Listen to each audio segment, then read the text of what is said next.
Hello friends, today we will know about the poem The Village Blacksmith, Unit 10B, Book Dahlia, a textbook for class 7. Now we start the poem.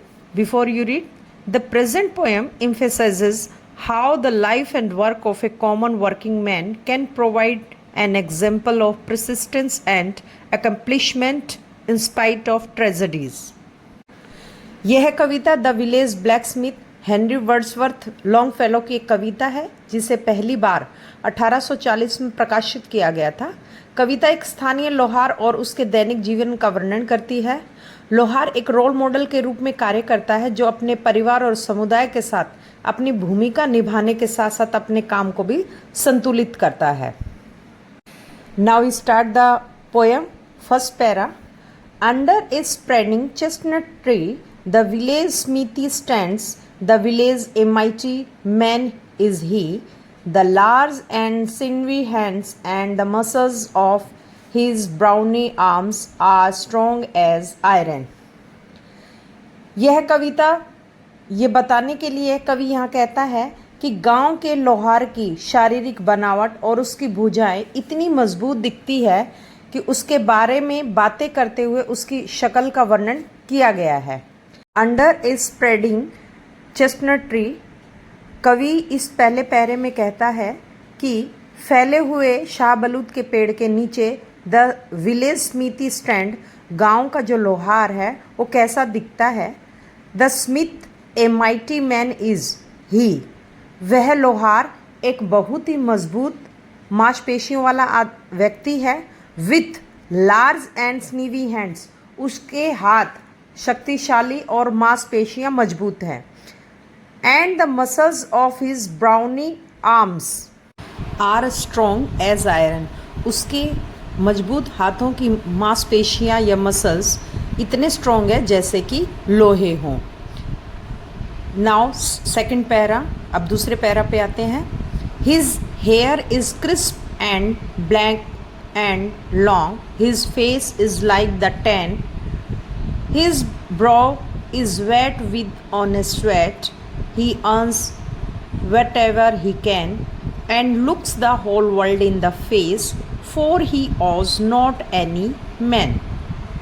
इस दूसरे पैरे में कवि ने गांव के लोहार की शारीरिक बनावट और उसकी भुजाओं का वर्णन करते हुए उसकी शक्ल का भी यानी कि उसके चेहरे का भी वर्णन किया है। His hair is crisp and black and long, उसके बाल कड़े, काले और लंबे हैं। His face is like the tan, उसका चेहरा धूप में रहने की वजह से काला हो गया है। His brows is wet with honest sweat, उसकी मेहनत करने की वजह से उसे पसीना आ रहा है और उसकी ब्रोज यानी आईब्रोज जो हैं वे भीग गई हैं, भौहें भीग गई हैं पसीने से। ही earns what ever he can, वह जो कुछ भी कमाता है वह अपनी मेहनत बलबूते पर कमाता है, जो कुछ वह कर सकता उसी से वह कमाता है। And looks the whole world in the face, सब कुछ उसके चेहरे से ही पूरी दुनिया दिखाई देती है।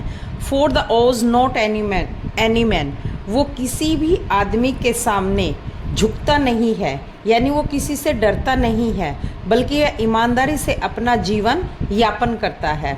एक गांव का आम आदमी, सार्वजनिक आदमी की तरह वह एक ईमानदार आदमी है। अब हम आते हैं थर्ड पैरा पे।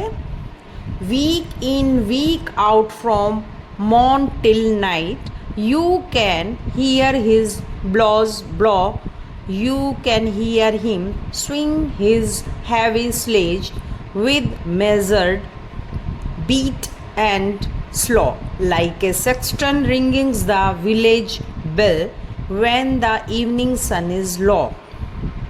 इस तीसरे पैरे में कवि कहता है कि वह पूरा सप्ताह भीतर हो या बाहर हो, सुबह से शाम तक पूरा मेहनत करके काम करता रहता है।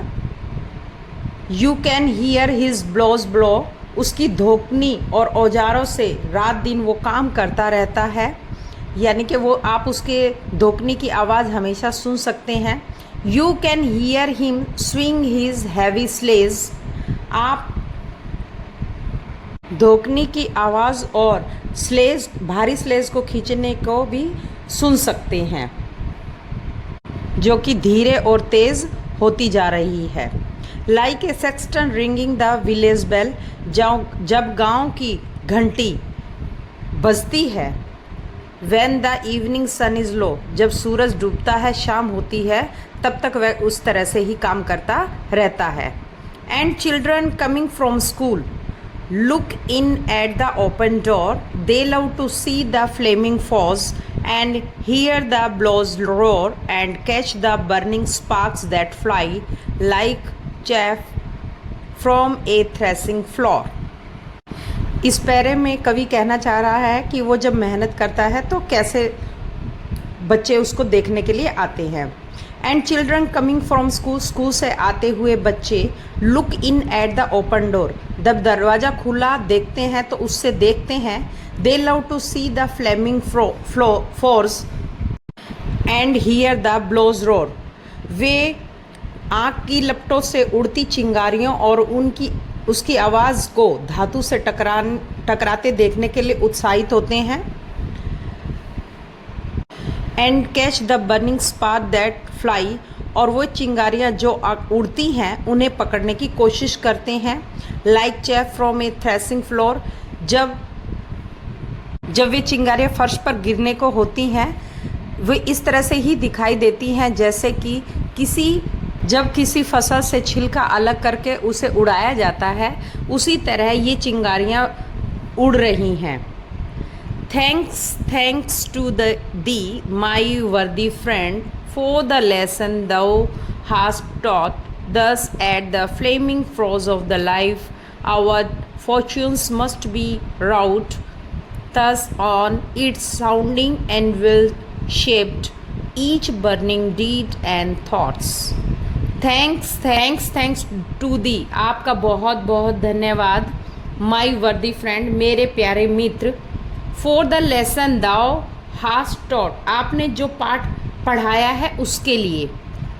Thus at the flaming forge of life, इस प्रकार का जीवन के ज्वलंत शिखर पर।